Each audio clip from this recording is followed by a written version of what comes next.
안녕하십니까. 제한군의 안보교수 장형룡입니다. 향군 안보정론을 시작하겠습니다. 오늘의 주제는 제53차 SCM을 통해 본 한미동맹의 현실입니다.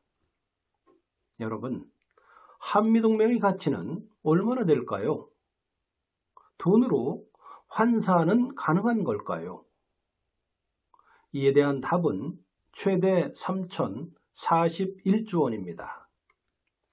지난 11월 17일 전국경제인연합회 산하 한국경제연구원은 한미 상호방위조약 발효 67주년을 맞아 한미동맹의 경제적 가치를 추정한 결과 2000년 이후 21년간 한국이 얻은 동맹 가치가 928조 2천억 원에서 최대 3,041조 6천억 원으로 나타났다고 밝혔습니다. 그러면서 주한미군이 철수하면 국제신용평가사의 한국에 대한 신용등급이 강등되고 GDP가 감소할 것으로 분석했습니다. 한반도에서 전쟁 재발을 억제하기 위하여 한미양국이 1953년 8월 한미 상호 방위조약을 체결한 이래 한미동맹은 세계 최고 수준의 협의체로 우리의 수천 년 역사상 6.25 전쟁 이후 처음으로 외세의 침략을 걱정하지 않게 해준 유일한 반세기를 만들어 왔습니다. 한미동맹은 우리의 힘으로 산업화와 민주화를 달성 가능하게 한 한미 방위조약의 실체인 것입니다. 이러한 한미동맹을 더욱 공고히 하기 위한 제53차 한미안보협의회의 SCM이 지난 2일 서울에서 개최되었습니다.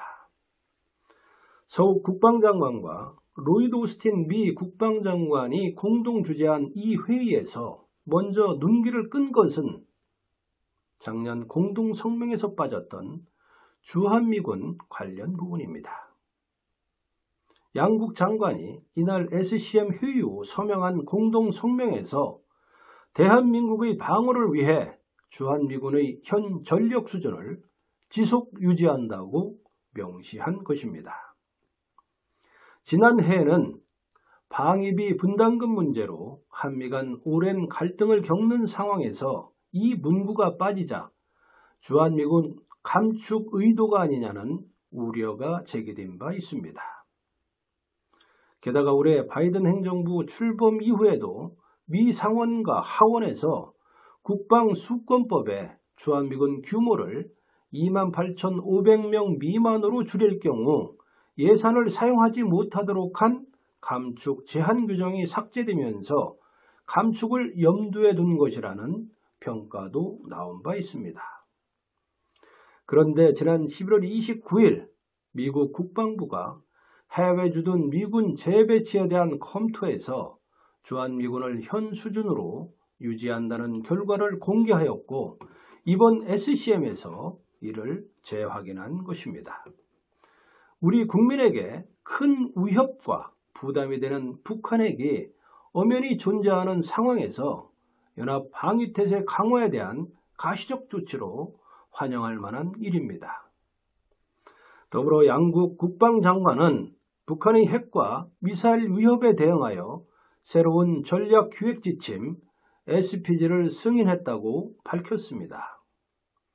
이에 따라 북한의 핵 탑재가 가능한 대륙간 탄도미사일과 잠수함 발사 탄도미사일, 극초음속 미사일, 각종 단거리 전술 탄도미사일 등에 대응하는 강력한 수단이 반영된 새로운 작전계획 5015가 수립될 것으로 보입니다. 기존 작계를 보완하려면 양국 국방장관이 보완할 방향과 내용의 지침이 되는 SPG에 먼저 합의한 뒤 이를 토대로 합참 차원에서 본격적인 작계 수정 작업에 들어가게 됩니다. 마지막 SPG 수정은 지난 2010년에 이루어졌으니 11년 만에 대대적인 작계 수정 작업에 돌입한 것입니다. 서욱 국방장관은 공동 기자회견에서 북한의 우협 변화와 우리군 자체적인 국방개혁 2.0으로 인한 변화 및 연합지휘구조에 대한 변화, 그리고 제반 전략적인 환경 변화 등을 담을 작전 계획이 필요하다는 인식을 같이 했다고 밝혔습니다. 한미동맹을 지키는 가장 중요한 수단인 한미연합훈련에 대한 중요성도 거론되었습니다. 매년 수차례씩 열리던 한미연합훈련은 2018년 싱가포르 미북 정상회담 이후에 북한의 요구를 수용한 트럼프 대통령의 지시로 3년간 실병력 기동 없이 컴퓨터 모의훈련 위주로 대체하거나 축소, 폐지되었습니다. 오스틴 장관은 SCM 서명 이후 기자회견에서 저나 서욱 장관은 준비태세를 최우선 순위로 하고 있다면서 41년간의 군생활 끝에 제가 알게 된 것은 우리 장병들은 훈련받은 대로 실전에서도 싸울 수 있다는 점이다. 그만큼 훈련의 중요성을 보여주는 대목인 것 같다고 말했습니다.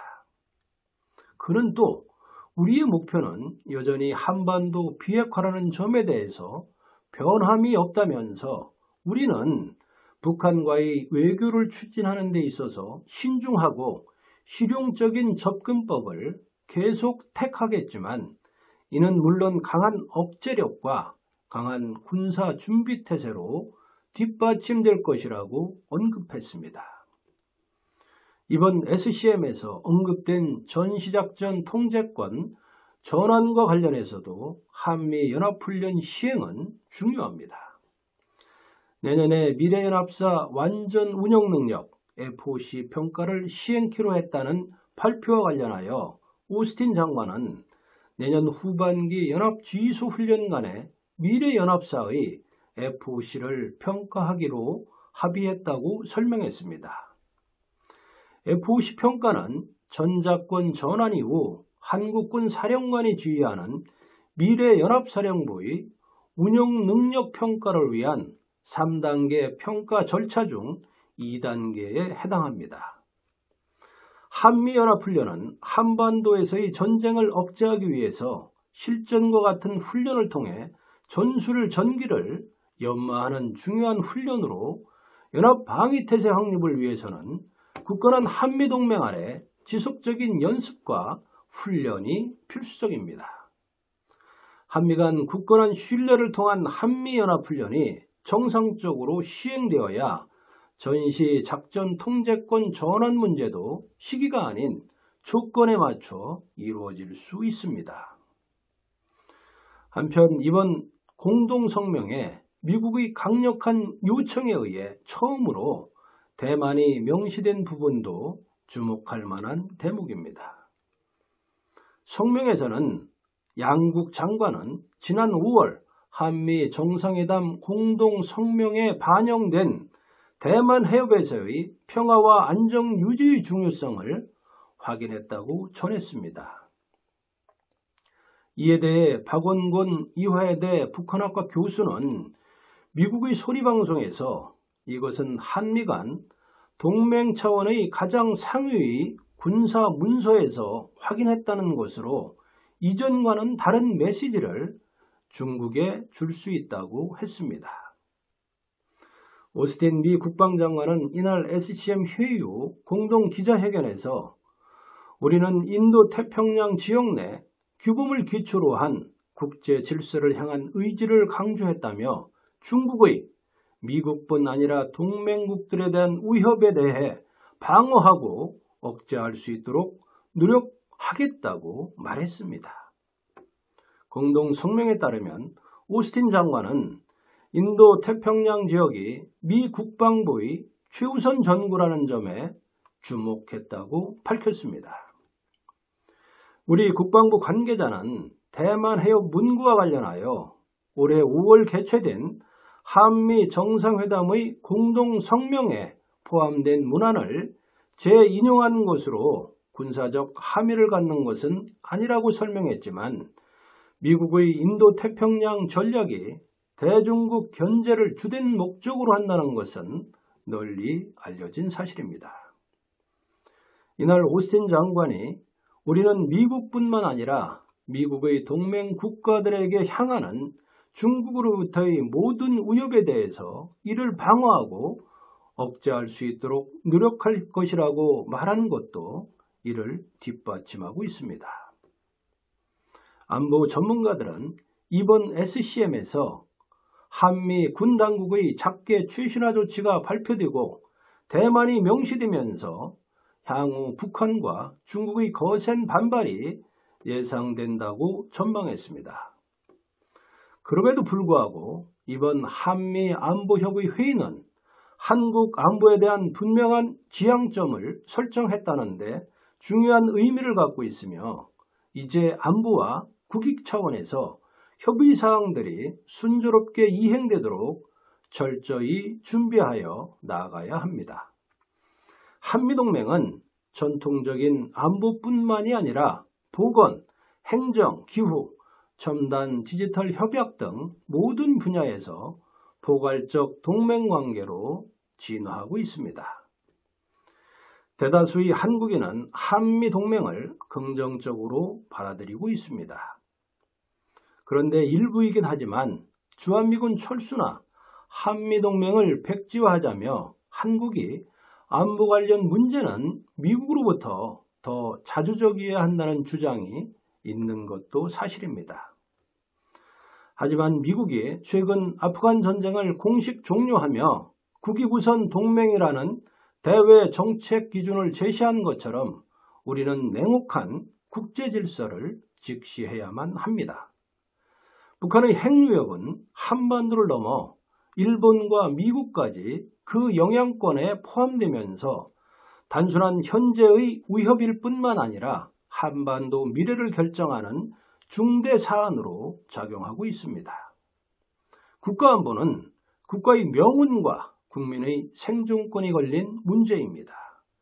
특히 한미동맹은 혈맹으로 맺어온 세계 최고 수준의 안보동맹으로 군사적 상호 원조만이 아닌 포괄적 안보동맹으로서 그 가치와 용도가 더욱 중요해지고 있습니다. 이번 제53차 한미안보협의회에서 한미양국은 한반도와 인도태평양 지역 평화와 안정의 핵심 축인 한미동맹을 상호 보완적이고 미래지향적으로 발전시켜 나가자는 데 뜻을 모았습니다. 이번 SCM의 공감대가 진정한 한반도 평화로 이어지기 위해서는 진영 논리를 떠나 한미동맹의 중요성을 재인식해야 합니다. 동맹은 서로에게 도움이 되는 상호주의에 입각한다는 사실을 명심하여 한미동맹이 상호 국익에 도움이 되는 전략동맹으로 발전되도록 협력관계를 더욱 증진시켜 나가야 할 것입니다. 감사합니다.